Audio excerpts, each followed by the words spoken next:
What you want, stranger? I have a date with the marsh, and the tourist that calls it home. Oh? Well, I thought I'd say hello before you become Chorus Chow. Ha! Don't worry. I'll make sure your cousin gets plenty of exercise before he chews my leg off. You're bold. I'd like to know your name so I can carve it on your headstone. Ha! Then let me make sure you carve it correctly. I apologize for giving you such a hard time, but you adventurers make such easy targets. Greetings, brave traveler. My clan once knew me as Anum-La.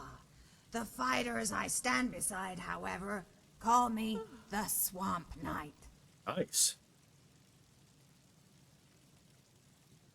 Oh yeah, you got the name Swamp Knight. Well, it's a short story. I carry a sword. I'm from the swamps of Black Marsh. Do you need me to continue, or can you piece it together from here? I might need some pointers. I'm poorly educated and unfamiliar with Black Marsh. Please enlighten me. Don't be so hard on yourself. I used to think Skyrim was nothing but snow and werewolves. But there's trolls, too. Also a vampire To be behind you. honest, there's more to the name than just living in a swamp and sticking things with a pointy end. Go ahead, I'm listening. I was hatched in a small tribal village, lost in the swamps between Thorn and Hellstrom. In other words, in the middle of nowhere. As the hatchling of a small and pitiful clan, I couldn't afford to travel to the city and train under the guidance of the tribal guard. Huh?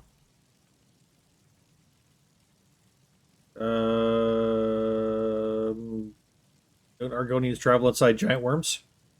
You speak of the rootworm. Not a preferred method of travel, on account of speed.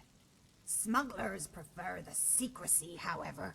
Nothing we were involved with in our little neck of the swamp. Tribal village, you said. Couldn't have been that isolated. There were visitors. In fact, every few years, a recruiter from the city would come to the village and conscript those in the clan who showed promise. Only a handful of hatchlings were chosen. All of them were males. Males I bested in combat 100 times over.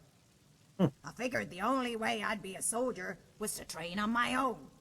So, one night, I went out into the deepest swamps with nothing but a hist branch. Shocking. What happened? Were you arrested for public nudity? I committed myself to killing a feather serpent. On the second night, I thought I'd vanquish 3. By the first hour, my only goal was to survive. Fascinating. Somehow, I managed. I labored through the bog and hid inside a hollowed-out tree. I waited and watched for predators. And as I watched, I learned. Oh. What did you see? I saw how the serpent camouflaged itself in the foliage. How the Leviathan waded effortlessly through the swamp, simply by refusing all effort. I saw how on bright days the lizard used the Hackwing's own shadow to scuttle around unseen, and how on dark days all creatures clung to the mist. By the time I was grown, I could slay 5 feathered serpents with a single slash and do it with my eyes closed.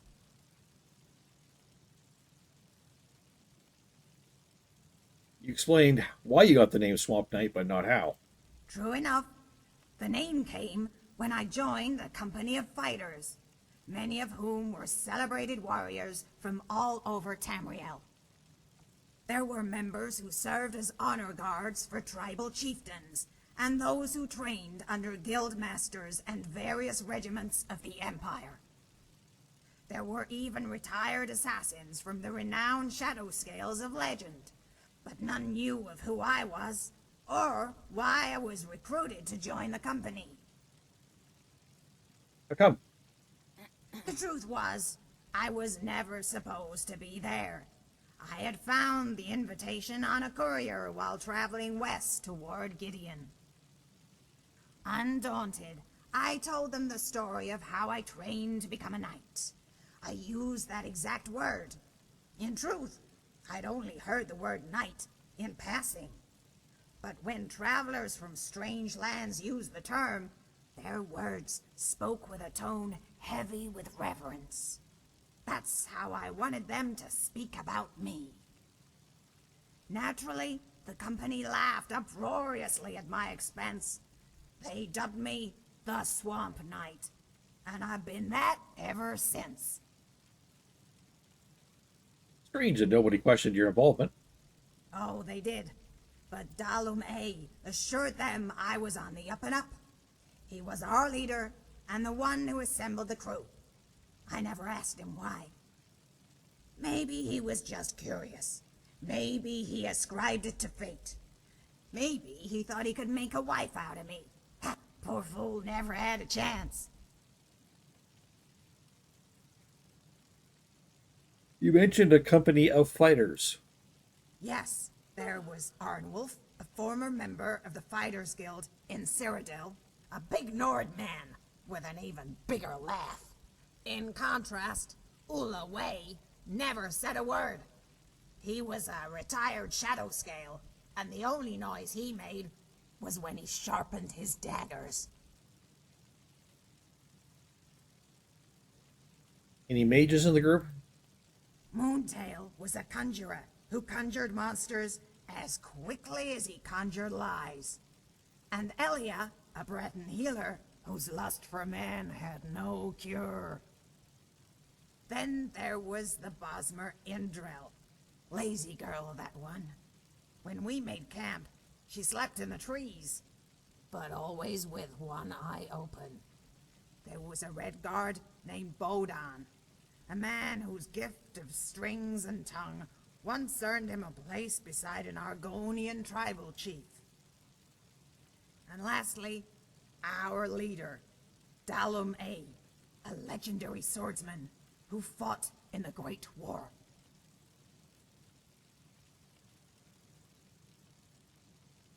All you needed was an orc. I used to tell Arnwulf he was ugly enough to be one. Ha ha ha ha! He never laughed so hard.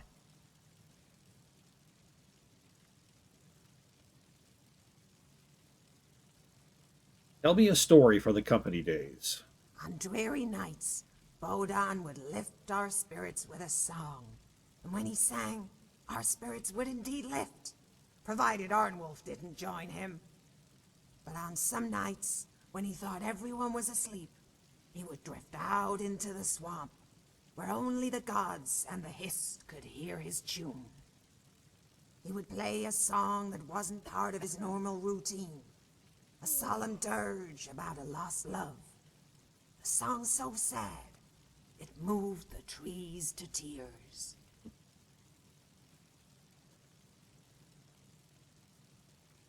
What brought you to Skyrim? That's an old story. Back when the Hrothgar monks had milk in their beards from sucking their mother's teats. Oh. Okay, maybe not that old, but old. I was traveling in Black Marsh with a company of fighters. We fashioned ourselves the Honorable Eight. Uh-huh. Who was in this company? We were an elite band of fighters, hired to do jobs common sellswords weren't equipped for. At first, I thought the honorable part was a joke. Our company was made up of liars, drunkards, and lying drunkards. But they were all loyal. And they were all honorable. They were good beasts, mare and men.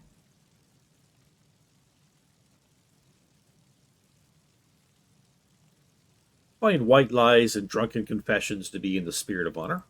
That may be true, but even knowing your intentions were good is not enough to absolve. Knowing won't rid you of the shame. Whether your company was tricked into making a bad choice. We were, and we did. What was a bad choice you made?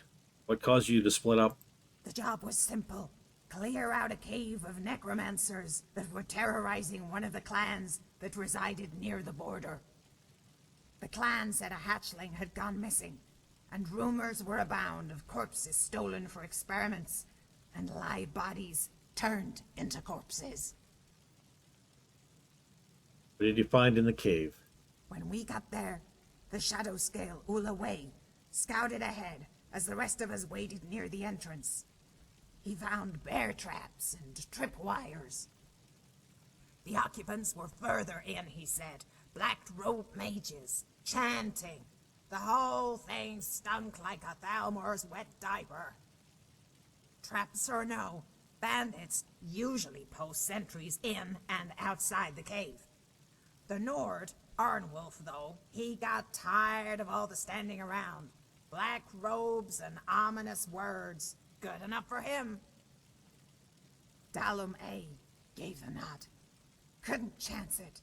Some poor hatchling could have been on a table, about to become some sick bastard's war puppet. You rescued the child? Sadly, no. The child was on the table, like Ula-Wei said, but she was already dead. The people around her were mourners. Black robes. They were refugees from Cyrodiil, Altmer, Khajiit, and Argonian, driven from Leaween. To the clans, they might as well have been wraiths.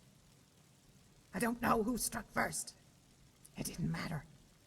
We killed them all. Well, all except one. Who was it? It was an Imperial boy, hiding in a small crevice in the rock. I didn't know who he was, or if he was even with the refugees. The boy was a mute. Part of me thought it would be better to slay him, but another part of me saw the hatchling in the swamp, just trying to survive till morning. The company disbanded. Honor brought us together, and dishonor drove us apart. Me and the healer, Elia, went north. The boy, he followed. We split up in Bravel. Don't know why he chose me. Seems to me he was better off with a Breton. But as I kept going north, he never left my side.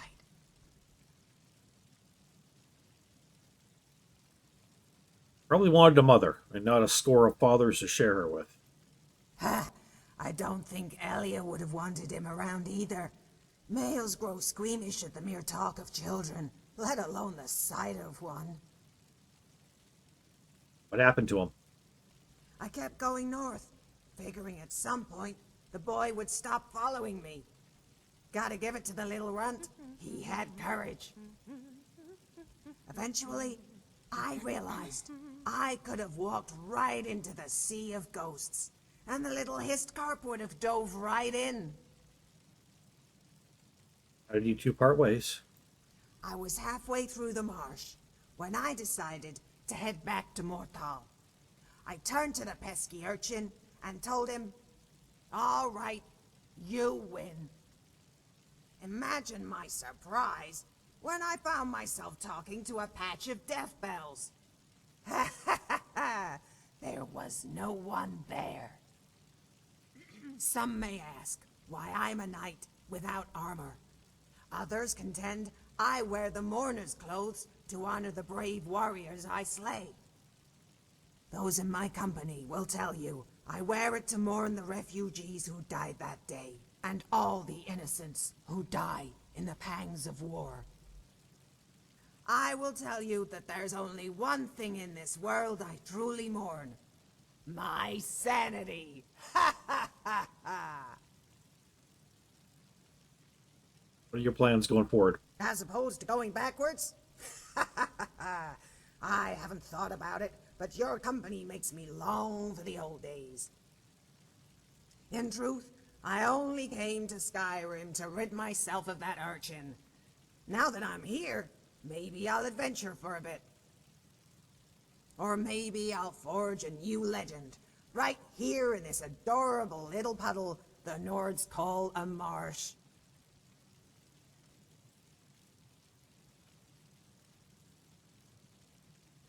Follow me, I need your help. Lead, brave one, and I will follow.